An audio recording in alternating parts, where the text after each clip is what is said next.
Auction time. This is the 4C series auction, 4C01, a reproduction of an Aztec ceremonial or sacrificial blade with a face. It's only on one side, okay? Raw Georgia chert, heat treated novaculite, and obsidian for the pupil of the eye. This novaculite is only partially heat treated, so it's still kind of tough. It's glued down with clear hot melt. I was thinking about it all week and looking at different options. I wanted to use a natural material to glue this down, but I could not find a good solution, especially in this heat. If I use a hot melt that is natural, it melts way too early. I mean, at temperatures that are way too low. At least with the artificial hot melt, it won't melt as easily as a natural hot melt, like a pine pitch or something. Besides, on the pictures of the artifacts, the glue that they used, the actual glue, must have been transparent, because there's no residue on the blades. If there's a piece missing, like if there's an eye missing or a tooth missing, there's no residue of glue. So that means that they used a transparent glue of some sort. Now, I did not want to use hide glue, because sometimes hide glue is a little too strong, and as it shrinks, it can crack the stone. You know, crack these pieces. Like this is a pretty thin piece for the eyeball. If I use hide glue and it starts to contract too much, it'll crack the stone, because this novaculite is pretty delicate. This is the only stuff that I have that's got that white, translucent white look to it, that it looks like they used in the past. Okay, anyway, it's also a modern paint here, Barn Red, straight from the Walmart shelf, little craft paint. All right, yeah, only on one side. What is the dimension on this? 7 1/16. So yeah, 7 by 2.5. This is 2 5/16. 7 by 2.5 is about the average for these. Some were smaller, some were bigger. I think the largest one I ever found was like 11 inches, and the smallest one's like 4 inches long. So 4 inches would be, you know, very, very tiny compared to this one. But they had smaller ones, and I don't know if they used them or not. Actually used them. All right. Sharpened all the way around, but I dulled this lower half so you can hold on to it without cutting yourself. I ground it down. I don't know if the real ones are ground down, but I ground down mine. Okay? Some of these real ones have a blob of resin or something down here, I guess to attach a decoration, or maybe to haft it inside of something. I think it's probably used to attach a decoration, a dangling thing or whatever. That's what I'm thinking. Maybe it was to hold it in place, stand it up inside of a holder. I don't know. But some of them have a resin or a blob of something down here at the bottom. Anyway, I'll make more of these. I gotta do one that's fully painted. Some of these had stripes going across with embellishments around the mouth and the eye. Designs up here to, you know, accentuate the eyes and the mouth. And that little blob of resin. I might just do a full reproduction. All right. 4C02 knife blade, heat treated Georgia chert. This is the swirl chert. It is heat treated. A little over 5 3/4 for the overall length. The blade itself is 4 3/4. Tang width 1 1/4.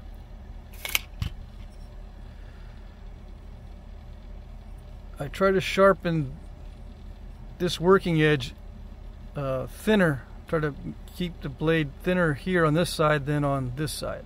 The back side is usually thicker on these that I'm making.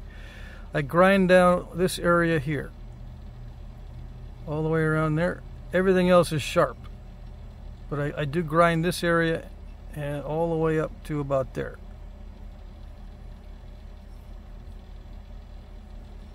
I have offered a bunch of these in the past, and I'll continue to make these because they're actually enjoyable for me to make, believe it or not. I like doing these. Usually when I have a preform, it's got some kind of weirdness to it, so I can put one of these blades in there and avoid some of the weird spots, and it turns out that I can work around defects and inclusions and come up with a blade. So it works out well.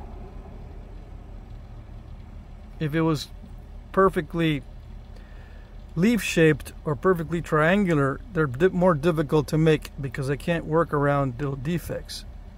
All right.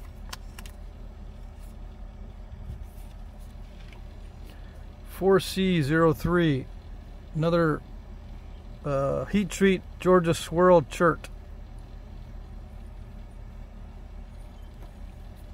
Modern knife blade, 5 inches on the money. 3 and 7/8, almost 1 1/8 width on the tang. Yeah, one of these gave me trouble. I think it was this one because I dug out way too much here. I made both these knife blades last night, and I think this is the one that was giving me trouble. I had a hard time sharpening it too. But it's a higher grade heat treat. I don't know what the problem was. I think I just got lucky with the other blade. I got lucky with this one and removed all the problems. But this one here, it started out quite a bit larger, and I had a hard time getting it smooth. And I had a big gouge out right there early on. And I said, I don't know if I'm going to be able to make one out of it, but it worked out okay.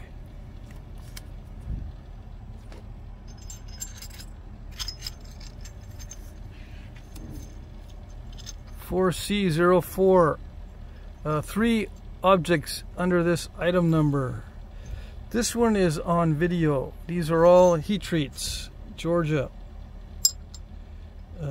From Georgia. This is a Jasper, Georgia Jasper. This is a butterscotch, and this is a swirl. This one is on video.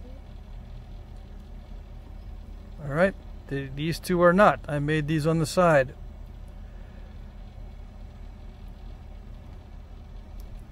Okay.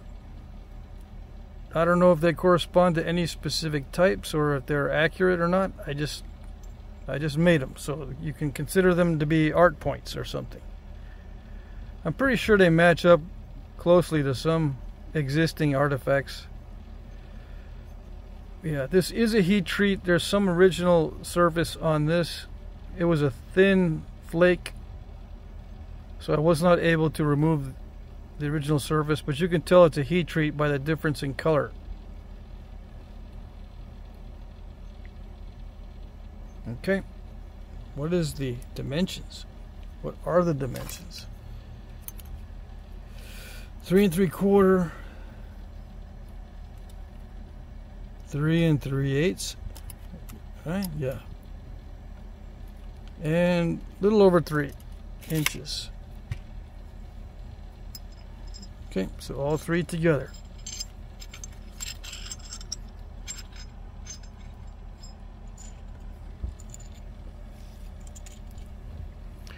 (4C05). I made both of these on video this week. This is blue Georgia opalite type stuff. Not much needs to be said because it's all on video.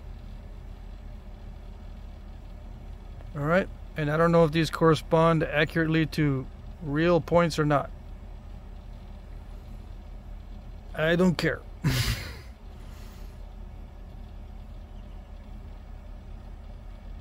Alrighty? Sold together under one item number.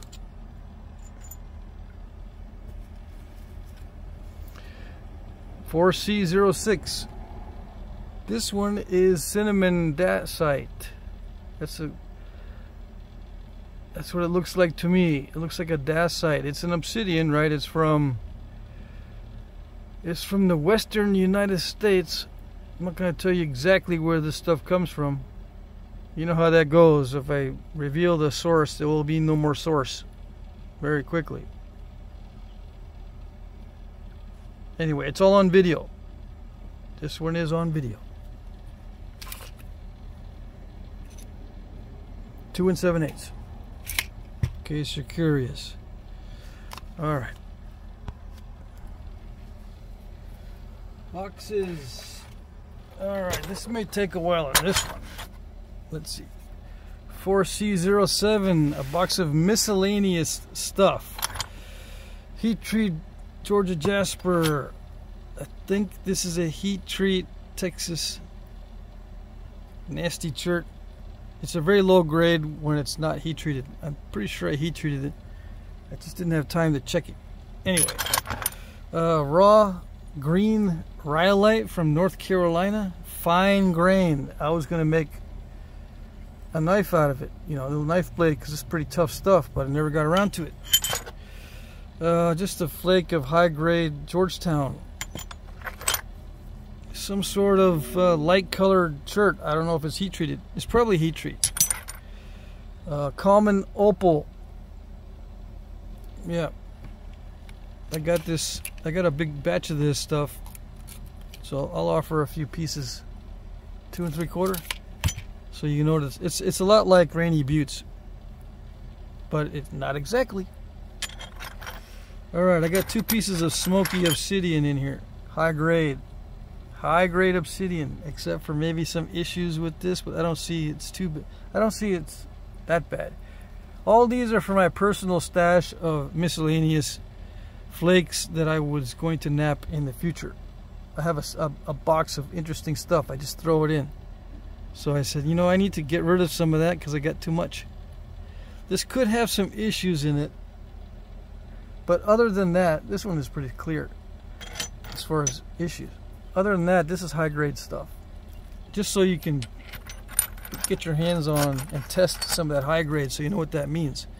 Some people don't understand what it means to have a high grade obsidian. This is high grade stuff.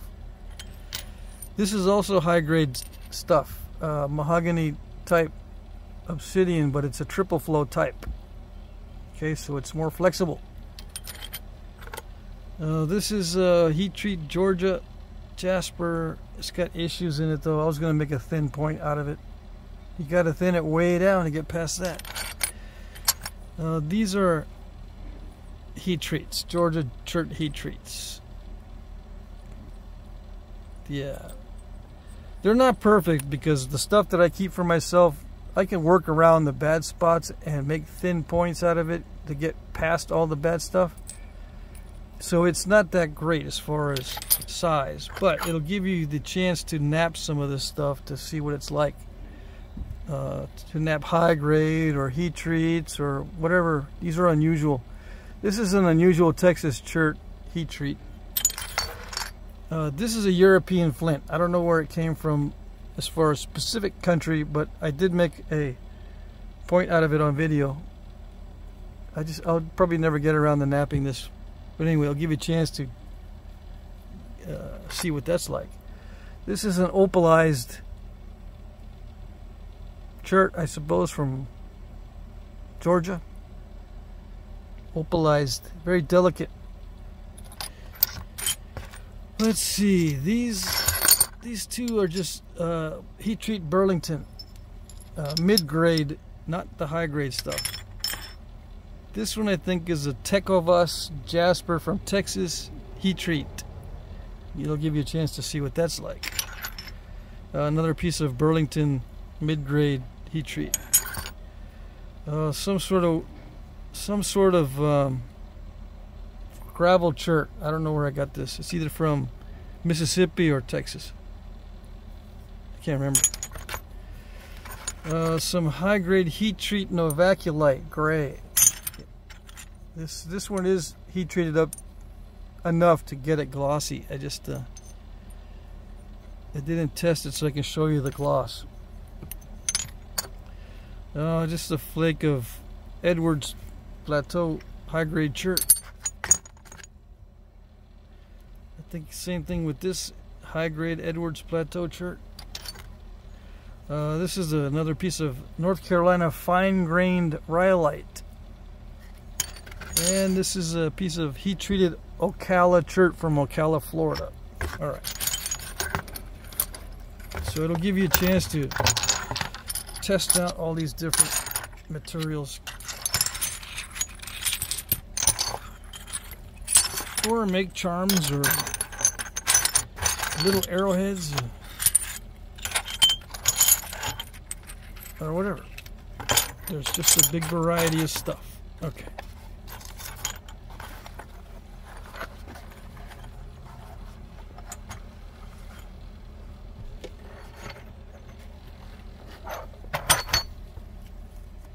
(4C08) box of Brooks and bifaces. Okay.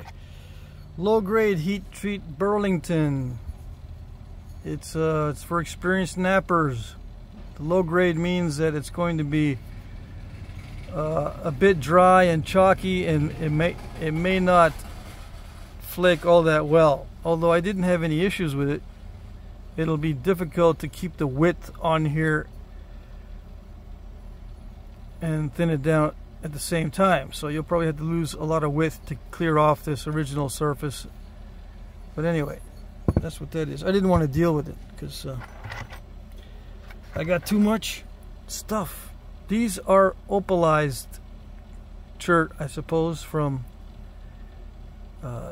it's from Georgia, and I just did a video with stuff that's similar to this, so you'll get a chance to see how delicate this is. It's easier to nap than obsidian. The rest of the stuff is all Georgia heat treats, right? This is just a biface that I didn't want to deal with. It's got inclusions. It's got a couple holes in it, but it should be substantial enough for you to make something out of it. Let's see. Yeah, 6 inches by 3.5. Georgia Swirl heat treat. Did I write the numbers? $3.85 for 6 hours. This one here, just a random broke. $3.75 for I don't know how many hours, probably 4. Yeah, I didn't want to deal with it. After I snap it this badly, I usually don't continue. I don't know what happened. I don't know where the other pieces are either. I think these are the only 2 pieces I'm in that came from it. Yeah, I don't know where the other pieces went. I broke a lot of stuff this week. This is raw Georgia Jasper Snapper Snappiola. I don't know. Should I try to fit these all together? This is a piece of raw Georgia Jasper I didn't want to deal with, but this kind of stuff I put in the heat treats. This is not heat treated. This is raw, but I would heat treat it if I were you. You know, 400 degrees, 4 hours minimum. Let's see. This one was a heartbreaker because I snapped it way too early. Heat treat Georgia Swirl. It would have been a nice knife blade. That's what I was going for. A nice knife blade, but then I don't know what happened. I think there was a crack on the end, on the edge, or it was just too thin. Anyway, let's see where is the Snappiola. It's a heat treat. Typical heat treat Snappiola. This is a 6 hours, probably $3.75. I didn't want to deal with it after I found that pocket and after I was napping it for a little bit.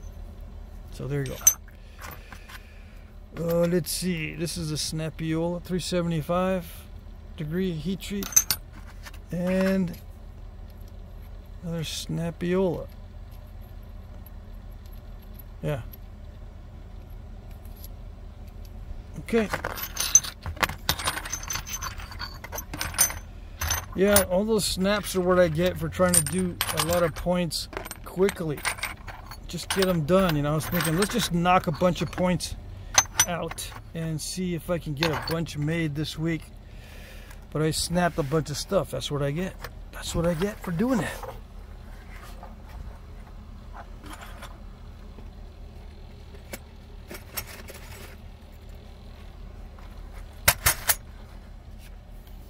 C09. This one is a box of flakes, a debitage, and then one big flake, all heat treat, and it's all like $3.95. It might not be 6 hours. Most of the stuff will be heated for 4 hours. Some of it might be 6 hours. It's all going to be $3.95, just under 400. These are small flakes. This is what I call debitage. All right, some of them might be up to 3 inches, but I doubt it. This one is 2 1/8.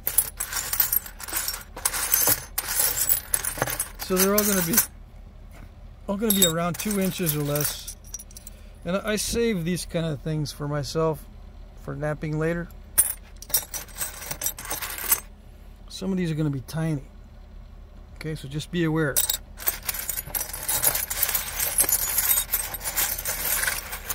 I got so much of this stuff that I don't know what to do with it, except put it in boxes and call it debitage and then sell it to you guys. Yep. I didn't have enough for a big old box, so I just made a little one. All right. Minimum 2.5 pounds, by the way.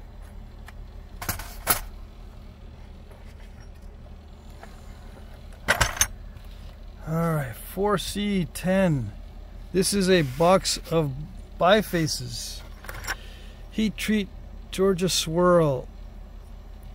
No issues, right? None of these bifaces are going to have issues. It's a piece of banded obsidian from...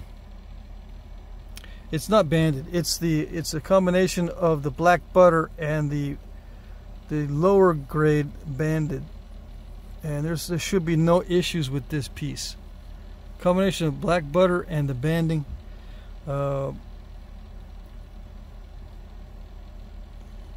Yeah.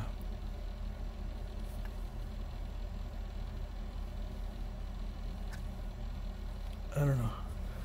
I'm trying to think about the nappability.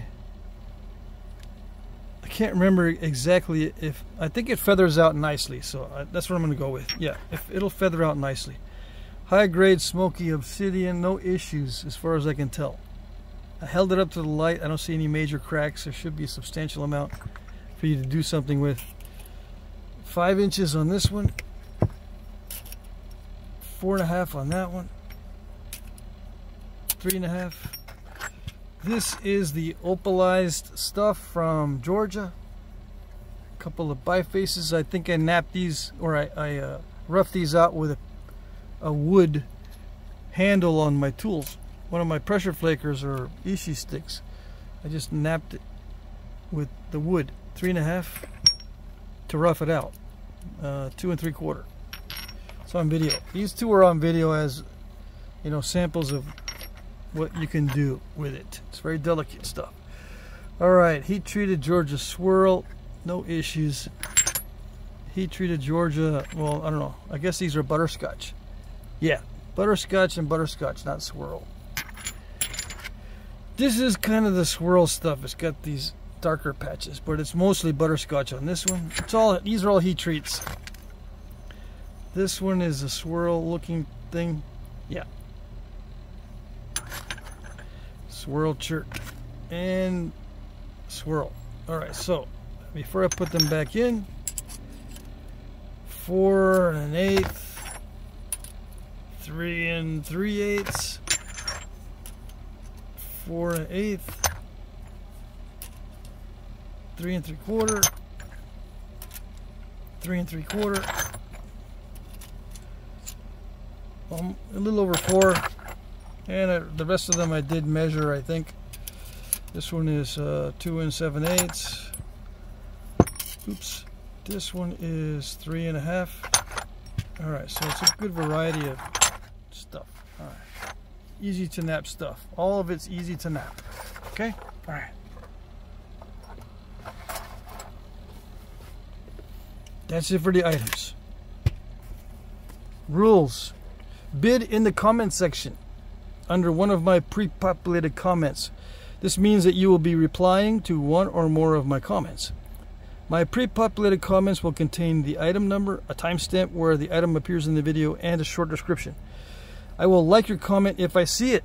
Very important. You'll get a like on it when I see your comment. Sometimes it takes me a while to see your comments or to check, but as the time approaches the end of the auction, I check more often. Right? Is that what it says? Let's see. Yeah, sometimes comments are not always visible. Okay, so that's why I do a like on your comment. It may take me a while to like your comment, but as the time approaches the end of the auction, I will check more frequently. Yeah, all right. Try not to bid at the last minute. I'm using YouTube's time tracker, and it's not always accurate. It can be up to 2 minutes off. Please be aware of this. When is the last minute? 9 p.m. Eastern is the last minute. Between 9 p.m. Eastern and 9:01 Eastern is the last minute. Try not to bid during that time period. I know it's hard, but try not to do it, because YouTube's time tracker, the one that I use to make sure that your bids are on time, is not always accurate. Why do I use it then? It's because everybody sees it, and to be fair to everybody, it's got to be out in the open. Okay? Some of you guys get really, really close, and I will pay attention. If YouTube says you're like 1 minute late, but it's obvious that you're not, might still award it to you. Okay, so just be aware that this is not built for auctions, and it's a little bit off, right? Just be aware. It works pretty good. Let's see. Despite its handicap, it still works pretty good. Now, shipping is free in the US. International shipping is discounted, but not free. I always use the post office, and these are the additions to the amount that I will add if you're an international winner of the bids. Okay, Canada is a little bit cheaper than other countries. International rates often change. I might need to charge more than this. Yeah, sometimes, more than sometimes, like 75% of you guys live out in the sticks, so it costs more than this. Yeah, in many cases. Anyway, I will provide tracking numbers. I accept PayPal, Venmo, Cash App, check or money orders, or I can email you an electronic invoice that you can pay with a card. Many options, except no direct bank-to-bank transfers. I know I've tried to do that in the past, or people have asked me, and people have tried, and we can't work it out. Mostly because both of us have to be at our respective banks at the same time in order to do the transfer, which is difficult to do because of international time zones. Okay, so just these options, that's it. Winners will be announced starting at 9:01 p.m. Eastern time, or 8 p.m. Central, or 7 Mountain, or 6 Pacific. Pay attention to your time zone. All right, it doesn't end at 9 o'clock for everybody. Depends on your time zone. It ends at 9:01 p.m. for those people in the Eastern time zone. If you're Central, it'll end at 8 p.m. If you're in Mountain time, it'll end at 7. If you're in Pacific time, it ends at 6. Okay? I will reply to your winning bid with sold, thank you, the item number, the price, and please email me your name, address, and blah, blah, blah. Yeah, if you're new and have never done business with me, I need your information, and I don't have a way to message you to remind you that you've won. The only message I can provide you is this little cut and paste thing that I do in the comment section when you win. You're commenting and you're bidding, and you got the highest bid, I'll reply to your highest bid with this, and then you got to send me an email with your information. If I already have your information and you're already in the system, which is my notebook, then you don't have to worry about it, about sending me this by email. I got your stuff. I got you. All right? But if you're new, pay attention. There's a more complete description of the rules in the description box down there. If you have questions, please email me at jackcrafty2@gmail.com. Please look at my previous auctions to see how they work. If you are not able to reply or comment, you will not be able to bid. If you don't know how to reply or comment, or some reason it doesn't work because of luck, and it's the only time it's ever worked in the history of you being on YouTube, yeah, send me an email. I'll try to work with you, figure that out. A lot of times I'll put in the bids for you if you find yourself in a situation where the forces of the universe have prevented you from commenting on this one video, and that's never happened before in all your many years of YouTubing. All right, I've had that happen more than once, believe it or not. Okay. All right, so yeah, that's it. I will be available all day for emails and stuff. I don't check my email as often as I check the comment section, so it could take me a while to reply to an email, unfortunately. Sometimes, again, with the luck that people have and that I have, your email doesn't reach me until many hours later, which happens to be the only time that's ever happened in all of the history of all your emails you've ever done. I've had that happen too. Okay? So, just be aware. As luck would have it, there are times when you may not be able to get through. Just keep trying, or you can comment in the comment section of the auction or on another one of my videos. I'll see the notifications and whatnot, so we should be able to figure it out. All right, I hope you guys had a good weekend and everything went fine, and good luck.